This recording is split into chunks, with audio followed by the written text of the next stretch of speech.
শাকসবজির মতো এটা কোনো টাটকা সংবাদ নয়, বলা যায় এক মাসের মজুত করা হিমায়িত খবর। তবুও পুরো মৌসুম জুড়ে খাওয়ার মতো সংবাদটি এখন আলোচনায়। আর তা হলো বাংলাদেশের সমরাস্ত্র কারখানার ইউনিট স্থাপন করতে তুরস্ক এক পা বাড়িয়ে আছে। দেশটির সাথে অস্ত্র বিষয়ক সহযোগিতা নতুন না, গত সরকারের আমলেই বাইরাক্তার TB2 ড্রোন সহ 15 ধরনের সামরিক সরঞ্জাম কেনা হয় তুরস্ক থেকে। এমনিতে সমরাস্ত্র ও প্রযুক্তির ক্ষেত্রে দীর্ঘদিন ধরে চীনের উপর নির্ভরশীল বাংলাদেশ। তবে সাম্প্রতিক বছরগুলোতে তুরস্ক সহ পশ্চিমা কয়েকটি দেশ এই তালিকায় যুক্ত হয়েছে। নতুন এক কৌশলগত পদক্ষেপে এবার তুরস্কের সহযোগিতায় চট্টগ্রাম ও নারায়ণগঞ্জে প্রতিরক্ষা নির্মাতা প্রতিষ্ঠান নির্মাণে আগ্রহ প্রকাশ করেছে বাংলাদেশ বিনিয়োগ উন্নয়ন কর্তৃপক্ষ বিডা।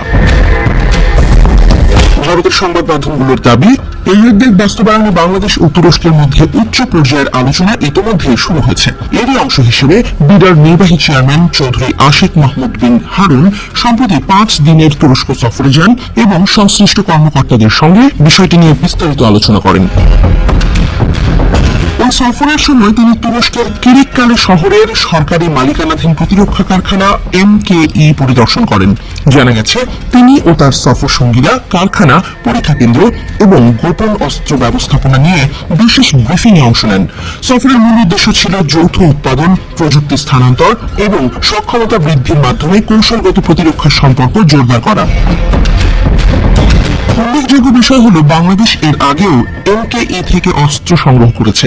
2024 সালে MKE এর তৈরি বোরান 105mm হাউইটজারের 18টি ইউনিট কিনেছিল বাংলাদেশ।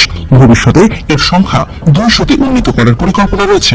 এছাড়া TRG-230 ও TRG-300 রকেট সিস্টেম কেনার কথাও চিন্তা করছে বাংলাদেশ। তুরস্কের তৈরি অটোকারের তুলপার সাজোয়া যান ও তুলপার হালকা ট্যাঙ্ক কেনার বিষয়েও আলোচনা চলছে। উল্লেখ্য, 2018 সাল থেকে বাংলাদেশ ও তুরস্কের মধ্যে সামরিক খাতে ঘনিষ্ঠ সম্পর্ক গড়ে উঠতে শুরু করে। বাংলাদেশ সরকারের পরিকল্পনা, বাংলাদেশ অর্থনৈতিক অঞ্চল আইন 2010-এর আওতায় তুরস্কের সঙ্গে যৌথ প্রকল্প গ্রহণ করা হবে। এর মাধ্যমে তুর্কি বিনিয়োগকারীদের কর ছাড়, শুল্ক মওকুফ সহ নানা সুবিধা দেওয়া হবে।